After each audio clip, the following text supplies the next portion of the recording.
Povidone-iodine. Povidone-iodine PVPI, also known as iodopovidone, is an antiseptic used for skin disinfection before and after surgery. It may be used both to disinfect the hands of healthcare providers and the skin of the person they are caring for. It may also be used for minor wounds. It may be applied to the skin as a liquid or a powder. Side effects include skin irritation and sometimes swelling. If used on large wounds, kidney problems, high blood sodium, and metabolic acidosis may occur. It is not recommended in women who are less than 32 weeks pregnant or are taking lithium. Frequent use is not recommended in people with thyroid problems. Povidone iodine is a chemical complex of povidone, hydrogen iodide, and elemental iodine. It contains 10% povidone, with total iodine species equaling 10,000 ppm, or 1% total titratable iodine. It works by releasing iodine, which results in the death of a range of microorganisms. Povidone iodine came into commercial use in 1955. It is on the World Health Organization's list of essential medicines. Povidone iodine is available over the counter. It is sold under a number of brand names including Betadine. Medical uses. Povidone iodine is a broad-spectrum antiseptic for topical application in the treatment and prevention of wound infection. It may be used in first aid for minor cuts, burns, abrasions, and blisters. Povidone iodine exhibits longer-lasting antiseptic effects than tincture of iodine due to its slow absorption via soft tissue, making it the choice for longer surgeries. Chlorhexidine provides superior results with equivalent adverse events. Consequently, PVPI has found broad application in medicine as a surgical scrub for pre- and post-operative skin cleansing, for the treatment and prevention of infections and wounds, ulcers, cuts and burns, for the treatment of infections in decubitus ulcers and Stasi's ulcers, in gynecology for vaginitis associated with candidal, titratable. For these purposes, PVP has been formulated at concentrations of 7.5–10.0% in solution, spray, surgical scrub, ointment, and swab dosage forms. However, use of 10% povidone iodine, though recommended, is infrequently used as it is poorly accepted by healthcare workers and is excessively slow to dry. Because of these critical indications, only sterile povidone iodine should be used in most cases. Non-sterile product can be appropriate in limited circumstances in which people have intact, healthy skin that will not be compromised or cut. The non-sterile form of povidone iodine has a long history of intrinsic contamination with Burkholderia cepacia, Pseudomonas cepacia, and other opportunistic pathogens. Its ability to harbor such microbes further underscores the importance of using sterile products in any clinical setting. Since these bacteria are resistant to povidone iodine, statements that bacteria do not develop resistance to PVPI should be regarded with great caution. Some bacteria are intrinsically resistant to a range of biocides, including povidone iodine. Antiseptic activity of PVPI is because of free iodine ETO, and PVPI only acts as carrier of ETO to the target cells. Most commonly used 10% PVPI delivers about 1–3 ppm of ETO in a compound of more than 31,600 ppm of total iodine atoms. All the toxic and staining effects of PVPI is due to the inactive iodine only. Eyes. A buffered PVPI solution of 2.5% concentration can be used for prevention of neonatal conjunctivitis, especially if it is caused by Neisseria gonorrhoeae or Chlamydia trachomatis.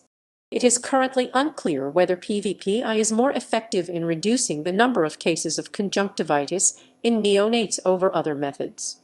PVPI appears to be very suitable for this purpose because, unlike other substances, it is also efficient against fungi and viruses including HIV and herpes simplex. Pleurodesis.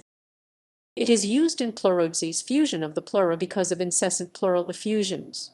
For this purpose, povidone iodine is equally effective and safe as talc and may be preferred because of easy availability and low cost. Alternatives. There is strong evidence that chlorhexidine and denatured alcohol used to clean skin prior to surgery is better than any formulation of povidone-iodine. Contraindications. PVP is contraindicated in people with hyperthyroidism, overactive thyroid gland, and other diseases of the thyroid after treatment with radioiodine, and in people with dermatitis herpetiformis during disease. Side effects.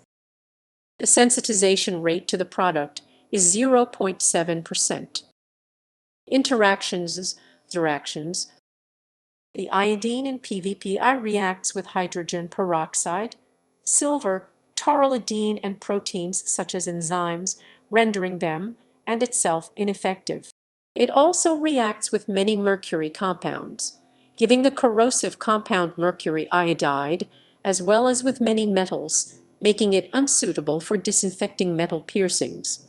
Iodine is absorbed into the body to various degrees, depending on application area and condition of the skin. As such, it interacts with diagnostic tests of the thyroid gland such as radioiodine diagnostics, as well as with various diagnostic agents used on the urine and stool, for example guaiacum resin. Structure.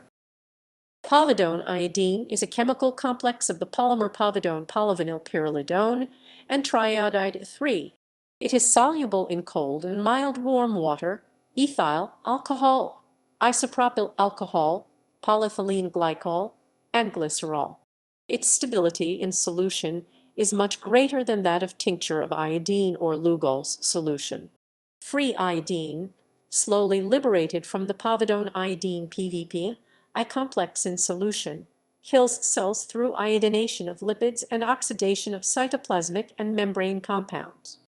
This agent exhibits a broad range of microbicidal activity against bacteria, fungi, protozoa, and viruses. Slow release of iodine from the PVP I complex in solution minimizes iodine toxicity towards mammalian cells. PVP can be loaded into hydrogels, which can be based on carboxymethyl CMC, polyvinyl alcohol PVA, and gelatin, or on cross-linked polyacrylamide. These hydrogels can be used for wound dressing. The rate of release of the iodine in the PVPI is heavily dependent on the hydrogel composition. History. PVPI was discovered in 1955 at the Industrial Toxicology Laboratories in Philadelphia by H.A. Shalansky and M.V. Shalansky. They carried out tests in vitro to demonstrate antibacterial activity and found that the complex was less toxic in mice than tincture of iodine. Human clinical trials showed the product to be superior to other iodine formulations. Following the discovery of iodine by Bernard Courtois in 1811, it has been broadly used for the prevention and treatment of skin infections, as well as the treatment of wounds. Iodine has been recognized as an effective broad-spectrum bactericide and is also effective against yeasts, molds, fungi, viruses, and protozoans. Drawbacks to its use in the form of aqueous solutions include irritation at the site of application, toxicity, and the staining of surrounding tissues. These deficiencies were overcome by the discovery and use of PVPI, in which the iodine is carried in a complexed form and the concentration of free iodine is very low. The product thus serves as an iodophor. Research. Povidone-iodine has found application in the field of nanomaterials. A wound healing application has been developed which employs a mat of single-wall carbon nanotubes, SWNTs, coated in a monolayer of povidone-iodine. Research has previously found that the polymer polyvinyl pyrrolidone PVP povidone can coil around individual carbon nanotubes to make them water-soluble.